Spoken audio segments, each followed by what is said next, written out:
6 years old, I started learning to sail. Like I said, these are true stories. I was with a friend and we were out in the woods and I picked up a stick. He was a Girl Scout. And he said, "What are you going to do with this stick?" I said, "This is a magic stick." And he said, "What will it do?" I said, "Anything you want it to do." He said, "Would you sell it to me?" This was in 1960. I said, "I will sell it to you for $1. He went home and he got $1 and paid me. My mother had a beauty shop in our house in a garage. So when I got in, she said, "Miss Kaufman called and said you took $1 from Rodney for a stick. You sold him a stick."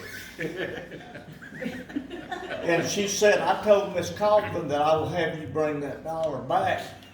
And Miss Kaufman said, "No. If Gary is that good of a salesman and Rodney's that stupid, let him keep the $1."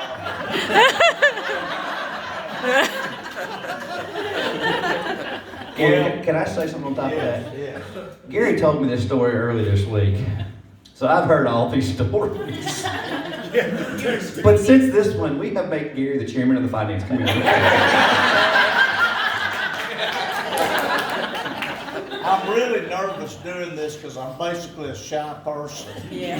Okay. I'm glad my feet are up.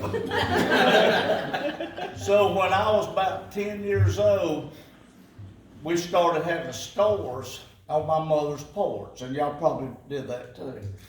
So I would call all the kids in our neighborhood and get them to bring some toys up that they wanted to sell, and we would sell them.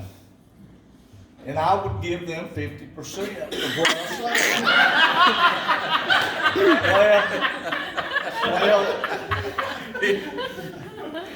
I ran into an old friend that lived in our neighborhood several months back, and I said, "You remember those stores we used to have?" He said, "Yeah, I remember." He wasn't smiling. And I said, "Well, wasn't that fun?" He said, "Well, what really wasn't that fun?" He said, "We sold our toys that we brought to your house. You gave us 50% of what I sold them for, and at the end of the day, if they didn't sell, you sold them back to us for the other 50%. True." And I said, "Well, good seeing you." Here's a praise report. This week, since Gary's been the chairman of the finance committee, we've gotten 50% of the ties from Golden Springs, 50% of the ties from Garden City, and 50% of the ties from Harmony Baptist Church. Well done, Gary.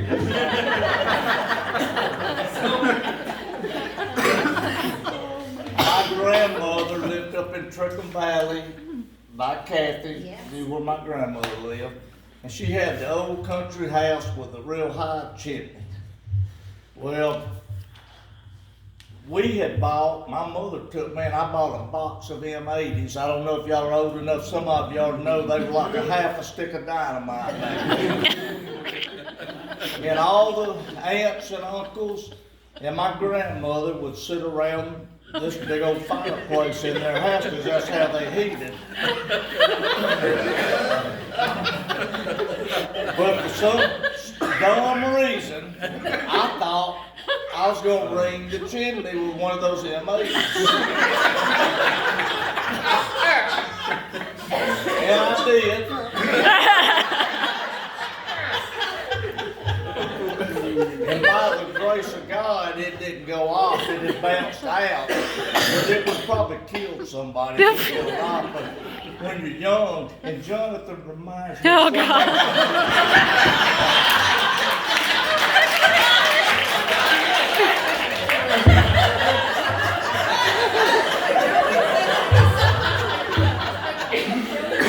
Don't threaten me like that again. But anyway, my uncle came out on the porch and said, "Anybody lose this?" And everybody's pointing at me, all my cousins. "He did it." So I said, "Yeah, it's mine." So I lit it again. I didn't throw it back inside, though. I threw it out in their pasture. And I went inside And a few minutes later, I heard one of my uncles said, "The whole pastor's on fire." And I did that twice that day. They got it put out. They never was real happy to see me when I went back. I don't know why. I was kinfolks. Pull up at their house out here and say, "Oh God, she's eyes got Gary." You know, in every family, Gary, there are the in-laws, the outlaws, the people you look forward to seeing, and the people you're just related to. You were just one of those you related to, right? Yeah. I don't know why my aunts and uncles didn't seem to like me much. All right. It's a mystery. This was when I was about 13 years old. I took guitar lessons for about 4 years, and the best thing I could do was play Billy Boy, and it was only a C and a G7 with just one finger. But for some reason in the 7th grade, I thought I was going to sign up for the beginner band at Johnson Jr. Mistake. So my mama took me down to Hamilton Band and leased me a trumpet. So about 2 weeks into this, the band director, he called me in the office. He said, "Gary," he said, "I think because of your braces, you're not going to be able to play a trumpet." And I said, "Well, what should I do?" He said, "I think you'll be able to play a saxophone because you don't have to do your mouth like that and blow." And he said, "It's a reed instrument." I said, "Okay." So I went home that day and I told my mother, I said, "We got to go rent a saxophone," because he didn't think I could play the trumpet. So she did. So about 2 weeks later, I thought I was getting pretty good at it too. And about 2 weeks later, he called me and he said, "Starting in the morning, you're going to be in industrial arts class. You're not going to be in the band anymore." I said, "Well, why?" He said, "Because you're probably the worst I've ever had in the band." Now you know what's wrong with me now. No, we're still diagnosing that. Okay. This was when I was about 14 years old. Are we gonna go to 60? Yes, you are. All night long. It's Friday night. We're in no hurry. We got babysitters. That's right. I got Okay, childcare. all right. I'm good. I had an aunt and uncle that lived down on Highway 21 just this side of Mumford, and I used to go down there the weekends. And my mother had bought me a pump pellet gun, and this was back in the 60s. And you could pump those things up about 10, 15 times. It's like shooting a .22 rifle. But for some reason, I thought I needed to shoot my uncle. Because I had It's a mystery why your uncle didn't like you. yeah. Well, I had a friend with me, and I said, "Well, I'm going to shoot Uncle Grady." I said, "Well, he's cutting the grass, mowing the yard." So I got on the corner of their house, and I shot him, and I saw him go down, and I shot him in the leg, and went through his pants, and he's on the ground. Yelling, "Murder!" He's yelling, "Murder, please come and help me! Gary shot me!" Well, when he got where he could hobble a little bit, they had a chicken house. Same day all this happened. Yeah. So I went up in the chicken house, and there was some dead chickens in there. So I told Greg, my buddy, I said, "Watch this." So I got a stick, and from one end of the chicken house to the other, I did magic like stick? this. A magic stick. Like a snake would crawl. And I went running down. I said, "Uncle Grady," I said, "there's a snake up in your chicken house, and he's killing every one of your chickens." And he's screaming. He's screaming, and he couldn't hardly walk because his legs still had a pellet in his skin. So he goes up that chicken house, and he's screaming. He said, "They're killing every one of my chickens." And I said, "They are, Uncle Grady." I said, "That snake."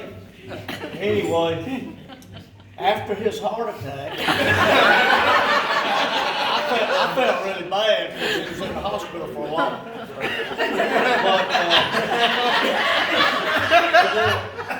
Let's stop and pray.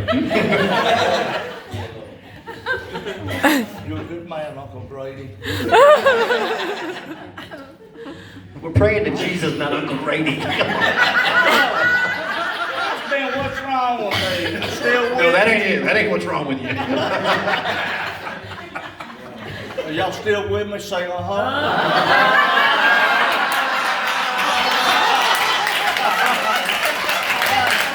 Hey, Gary, I was supposed to have you keep it short, but that's pretty easy for you.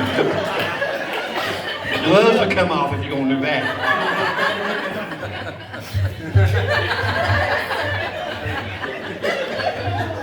I'm skipping one of these. We got to shorten this thing a little bit.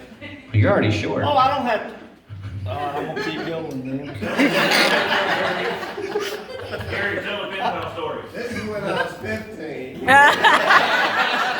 Hey, Gary, you told that story, but you think anybody else wants to hear the story? No, we need to hear the pen pal story. Yeah. I want to hear them all. Tell the pen pal story, and then I really want you Oh, to do that. I didn't write that down. Everybody's always giving Charles Manson a bad rap. You know, he got in with the wrong people. You know, I know. The mic. But what? Oh. What happened? Greg, my friend, he died about 5 or 6 years ago. And he had come over to my house one day when he was still alive then.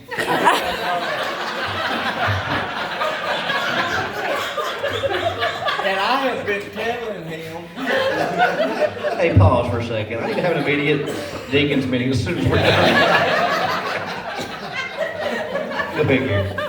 I had been telling Greg for months that I'd been pen paling with Charles Manson.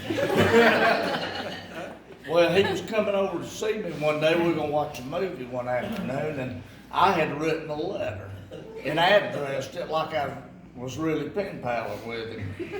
And I had it on the kitchen table where he had to see it.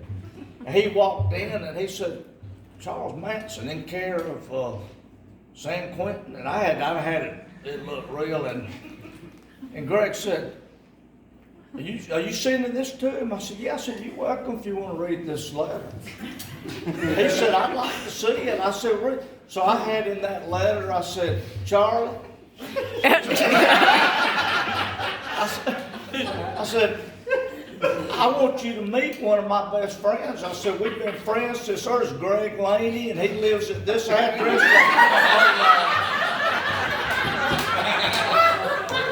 on Crestview Road in Anniston. I said, and I gave him his telephone number and everything. And Greg read it, and he said, you can't send this. And I said, why? He said, you gave my address. He said, I got a family. He said, you can't send Charles Manson my address and my phone number. Well, People don't give somebody a second chance at all. I mean, tell them, come on. You make one mistake, right? One mistake. so I never told him any different about Charles Manson, and he ended up dying. Greg did. And I was at his funeral. Well, I was actually a pallbearer. And this guy that was a friend of his lives in Birmingham. His daddy was Jack Biddle, was a senator here in Alabama. And he came over to me and he said, hey, he said, my wife's been wanting to meet you. And I said, your wife does? And he said, yeah. He said, she wants to hear about Charles Manson. He said, I never told Greg any different, and he went to the grave believing I was 10 pounds. And this lady wanted to meet me. Because I said, man, I hadn't really talked to Charles Manson. He said, well, Greg went to the grave thinking that you did. And I said, well, that's okay. I'll talk to her. All right, ladies and gentlemen, there's one more story. And he's told it before. Some of you heard it, most of you have, but some of you may not. How many of you would like to hear the chokehold story? My friend, here's your cup. Mary, we love you. We are so thankful for you. I pray for you 7 times a day. Every 2.5 hours, I'm on my knees praying for you, sweetheart, okay? Thank you, Mary. 1980. For some reason, when I got out of the Air Force, go Air Force. When I got out, listen, I had it rough, man. They sent me to Fort Walton Beach, Florida for 3 days. You poor thing. Yeah. Well, for some reason, before I got out, I had read this brochure about being a correctional officer and rehabbing these inmates. And I thought, boy, that'd be good. That's something I'd be good at. Wrong. So I got hired at Talladega Federal Prison, and they sent us to a 3-week school in Atlanta. And we learned Aikido, a self-defense class. Well, after about 2 weeks, I thought I was a little bit cocky. I'll tell you the truth, because in class, I was really getting good at it. I thought. So I got home one Friday. I said, Mary, we're going out to eat. And I said, Mary, I want to teach you what I've learned in this Aikido. I said, I'm not going to hurt you.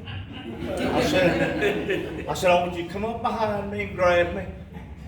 And I said, I'm not going to throw you down or anything. Just come up and grab me. And she did.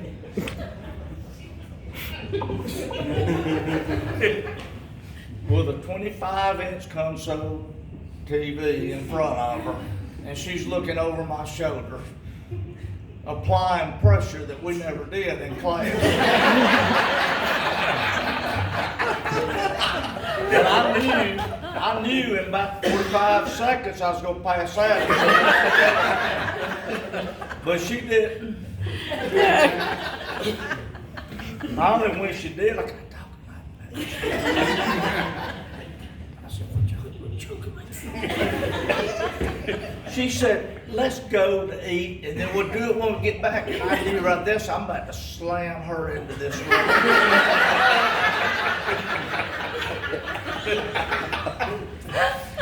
So I told her, I said, don't put any pressure on me. I told you I'm still having to count the steps that I'm doing. So she grabs me again, and she doesn't do it very hard. I jerk it down to 1. Then I grab the pressure point in her hand, and I'm getting her like this. And all of a sudden, and I still don't know to this day what she did.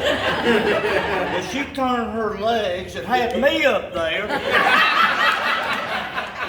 She had my arm up, and she thought it was funny after she slammed me into the rug. And she got a knee on my back. And I'm screaming. I said, you're pulling my arm out of socket. And the more I said that, the harder she was pulling it out.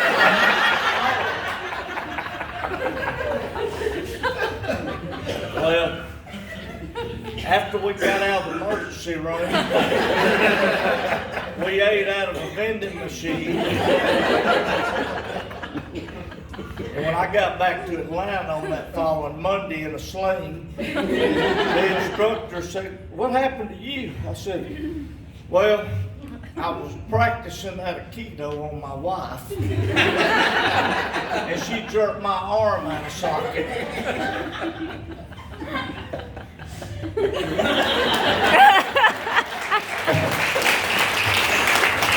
And Gary, you stay right there. And what Gary doesn't know tonight is that Mary has agreed to come and demonstrate.